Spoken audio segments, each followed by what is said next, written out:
right? So, but now I want us to think about what is considered an academic resource or popular resource in this specific context. So on the bottom, I have types of academic resources and types of popular resources.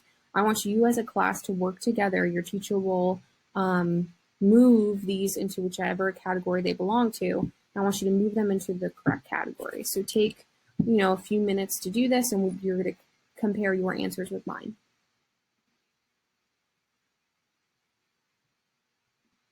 Okay, so do your answer line up with mine? For academic sources, we have an Infobase article.